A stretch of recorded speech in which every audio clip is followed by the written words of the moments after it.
pourquoi, en fait, le lingala n'a pas pu nous sauver du tribalisme? Parce que c'est une langue qui est presque parlée par tout le monde, en fait.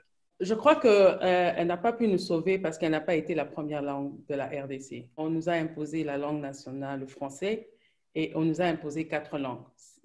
Ça veut dire que chacun avait le droit de connaître une des langues, ou toutes les 4, ou 3, ou 2. L'université ici, nous les Congolais, nous donnons cours, pas moi, mais ceux qui sont professeurs, donnent le cours de lingala à l'université. Donc, tu trouveras plus facilement un Américain qui parle lingala ici. Mais quand vous voyez, la richesse de la langue lingala n'a pas été développée à la RDC elle-même. Ici, pourtant, elle a été développée, les mots qu'il faut, à la place qu'il faut. Il n'y a pas une bibliothèque en lingala, en RDC, où les gens peuvent aller se documenter, ce qui fait que le lingala ne sauvera personne. Ça, c'est la première cause. La deuxième cause, le Swahili va vraiment dominer parce que toute cette partie de la RDC en guerre plus de 30 ans, si je n'exagère pas. Donc, ça a été la langue facile. Francine, est-ce que vous avez été personnellement victime du tribalisme? Non. D'abord, pour que je sois victime du tribalisme, il faut que les gens sachent de quelle tribu je suis. Je vais expliquer.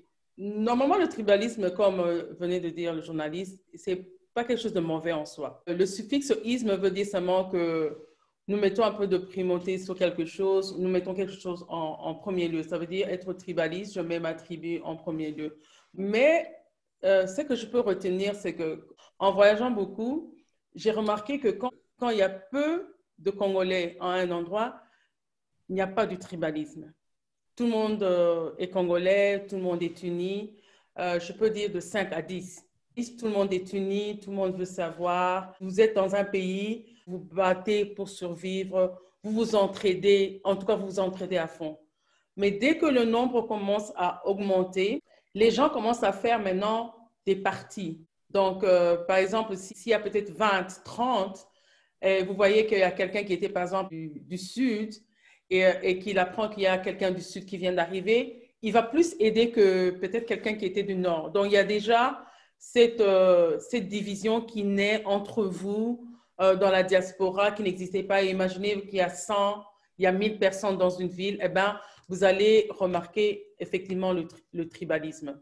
Mais dire que j'ai été victime du tribalisme, non, peut-être à cause de ma profession.